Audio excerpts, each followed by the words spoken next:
निरंजन जी अपने घर के बरामदे में बैठे अखबार पढ़ रहे थे। तभी उनकी पत्नी संतोष ने चाय देते हुए पूछा, संतोष, आज आप अखबार ही पढ़ते रहोगे या कोई और काम भी करोगे? निरंजन जी, हो आज की छुट्टी पूरी तुम्हारी, बताओ क्या काम करना है?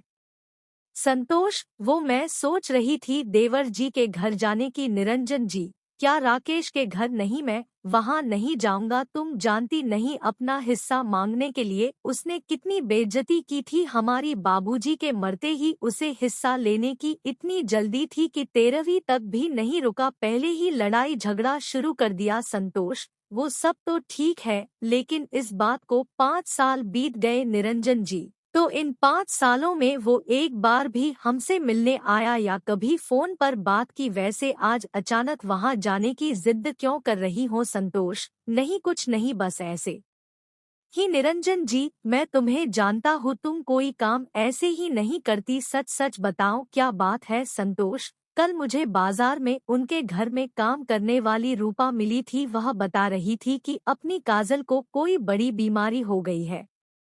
महीने में 2 बार उसे लेकर दिल्ली इलाज कराने जाते हैं और 1 सप्ताह रुक कर आते हैं। निरंजन जी, क्या काजल, क्या हुआ उसे? संतोष, रूपा को कुछ ज्यादा नहीं पता था। वो तो कह रही थी सारा पैसा बेटी की बीमारी में लग गया, अब तो मकान बेचने की तैयारी हो रही है। मुझे भी कह दिया है कि कहीं और काम ढूंढ लो। यह सुनकर निरंजन जी असहज हो गए। निरंजन जी, इतना नालायक है, कुछ बता नहीं सकता? चलो अच्छे में न सही, बुरे समय में तो खबर दे सकता है, पर उसकी तो नाक कट जाएगी मदद मांगने में। संतोष, सुनो जी, मैं तो कहती हूँ छोड़ दो पुरानी बातें, चलो एक बार मिलाते हैं। निरंजन जी, ठीक है, तुम तैयार हो, मैं गाड़ी निकालता हूँ। दोनों राकेश के घर पहुंच जाते हैं। संतोष आगे बढ़कर घंटी बजाती है। निरंजन जी कुछ पीछे खड़े थे। मधु गेट खोलती है। संतोष और निरंजन जी को सामने देखकर सकपका जाती है। उसकी आंखें झलक आती है। एकटक देखने के बाद मधु, दीदी आप कहकर गले लग जाती है और रोने लगती है। संतोष, अरे रो क्यों रही है, देख तेरे भैया भी आए हैं। मधु अपने को संभालते हुए निरंजन जी के पैर छूती है। दोनों को अंदर लेकर आती है। अंदर आते ही दोनों दंग रह जाते हैं। घर का आधे से ज्यादा सामान गायब था। ड्राइंग रूम में जहां शानदार सोफा पड़ा होता था, वहां 2 प्लास्टिक की कुर्सियां पड़ी थी। दोनों बैठ जाते हैं। निरंजन जी, राकेश कहाँ है? मधु जी, वो काम पर गए हैं। मैं अभी फोन करती हूँ, आ जाएंगे। मधु जल्दी से दोनों के लिए पानी लाती है। किचन में जाकर चाय चढ़ा देती है। संतोष उसके पीछे पीछे किचन में पहुंच जाती है। किचन का हाल देखकर उसे बहुत बुरा लगता है। बड़ा सा फ्रिज, माइक्रोवेव सब गायब था। संतोष, काजल कहाँ है? क्या हुआ उसे? मैंने सुना है उसकी तबीयत ठीक नहीं है। अब मधु के सब्र का बांध टूट गया। वह फूट फूट कर रोने लगी। मधु, दीदी काजल को कैंसर हो गया है, न जाने हमारे कौन से कर्मों की सजा हमें मिल रही है। दिल्ली से इलाज चल रहा है। सारी जमा पूंजी लगा चुके हैं। घर का सामान भी बेचकर उसका इलाज करा रहे हैं। अब सोच रहे हैं इस मकान को बेचकर दिल्ली में कहीं किराए पर चले जाएं। संतोष की आंखों से भी आंसू बह निकले।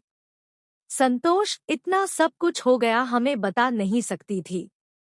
इतना पराया कर दिया तुम लोगों ने हमें। मधु, नहीं दीदी, मैंने तो कई बार इनसे कहा, लेकिन ये बोले क्या मुंह लेकर जाऊं भैया के पास, पहले ही उनकी इतनी बेइज्जती कर चुका हूँ। संतोष, हम घर वाले हैं, कोई रिश्तेदार नहीं, अच्छे में न सही बुरे वक्त में तो इकट्ठे हो सकते हैं। चिंता मत कर, सब ठीक हो जाएगा। मधु आंसू पोंछ कर चाय बनाने लगी। तभी गेट की घंटी बजी। मधु ने गेट खोला। राकेश ने अंदर आकर निरंजन जी के पैर छुए। उसे देखकर निरंजन जी अंदर तक हिल गए।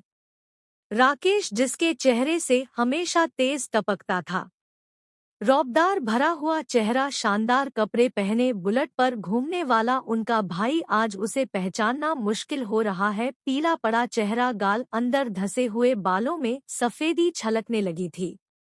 निरंजन जी, ये क्या हाल बना रखा है? इतना कुछ हो गया, मुझे बता नहीं सकता था। राकेश बिना कुछ बोले अपराधी की तरह सिर झुकाए खड़ा था, उसकी आंखें नम थी। संतोष, देवर जी, आपने तो हमें पराया कर दिया, ऐसी भी क्या नाराजगी? राकेश ने भाभी के पैर छुए और बोला, नहीं भाभी, ऐसी बात नहीं है। हिम्मत नहीं पड़ रही थी आप लोगों के सामने जाने की। जो मैंने आपके साथ किया, शायद उसी की सजा मिल रही है। निरंजन जी, नालायक हमेशा उल्टी बातें ही करता है। बचपन में तो हर बात अपने भाई से शेयर करता था, आज क्या हो गया? राकेश फूट फूट कर रोने लगा और निरंजन जी के गले लग गया। निरंजन जी की भी आंखें नम हो गई। संतोष और मधु भी रोने लगी। निरंजन जी, चल कोई बात नहीं, ये बता काजल कहाँ है? मधु, भैया अंदर के कमरे में दवा खाकर सो रही है, मैं अभी जगाती हूँ उसे। संतोष, नहीं, आराम करने दे उसे, वैसे डॉक्टर क्या कहते हैं? राकेश, पता नहीं भाभी, लंबा इलाज चलेगा। निरंजन जी, चिंता मत कर, मैं देखता हूँ, तू उसकी सारी रिपोर्ट की कॉपी मुझे दे। संतोष, ये मकान बेचकर दिल्ली जाने की सोच रहे हैं।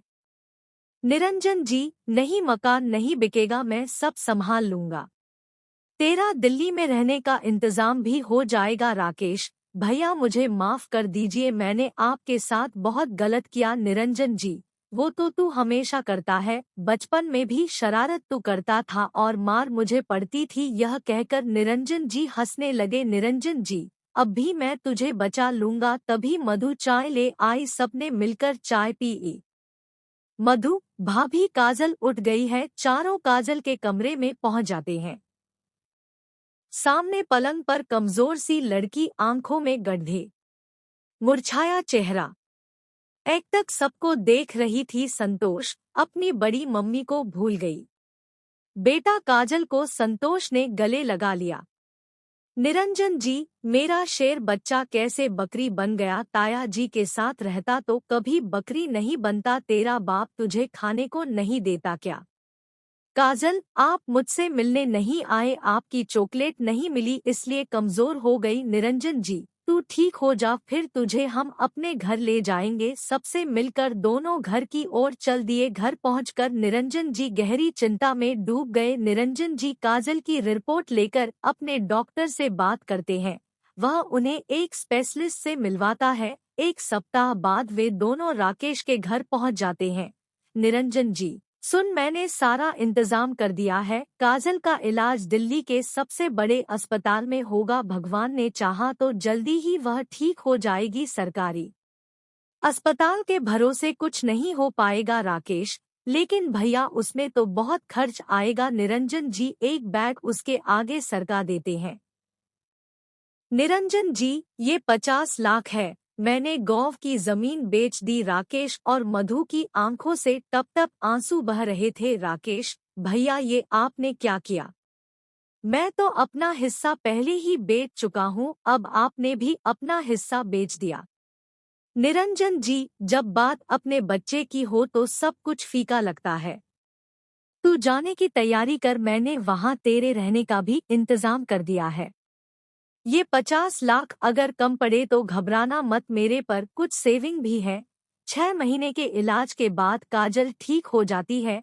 आज काजल घर आ रही थी। निरंजन जी और संतोष ने पूरा घर फूलों से सजाया। काजल जैसे ही घर आई उसका जोरदार स्वागत किया गया। राकेश और मधु जैसे ही घर के अंदर आए वे चौंक गए। पूरा घर बिल्कुल नया लग रहा था, जैसे अभी अभी पेंट किया गया है। नए सोफे, किचन में बड़ा फ्रिज, सब पहले जैसा था। राकेश रोते हुए अपने भाई के गले लग गया। निरंजन जी, मैंने कहा था न, सब ठीक हो जाएगा। मधु भाभी, आपने ये सब क्यों कर दिया? आपका कर्ज हम कैसे चुकाएंगे? संतोष, पागल, घर वालों पर कोई कर्ज नहीं होता, हमारे रहते तुम कष्ट उठाओ, ये भी तो नहीं हो सकता। सबने मिलकर काजल के से केक कटवाया, तभी वहाँ रूपा आ गई। संतोष, इसे मैंने बुलाया है, यह यहाँ काम करेगी, चिंता मत कर, इसकी पगार मैं दे दूंगी। राकेश, नहीं भाभी, अब मैं पूरे जोश से काम करूंगा, सब संभाल लूंगा। निरंजन जी और संतोष उनसे विदा लेकर घर की ओर चल दिए। अपना सब कुछ लुटाकर अपना परिवार पा लेने पर खुद को गर्वान्वित महसूस कर रहे थे।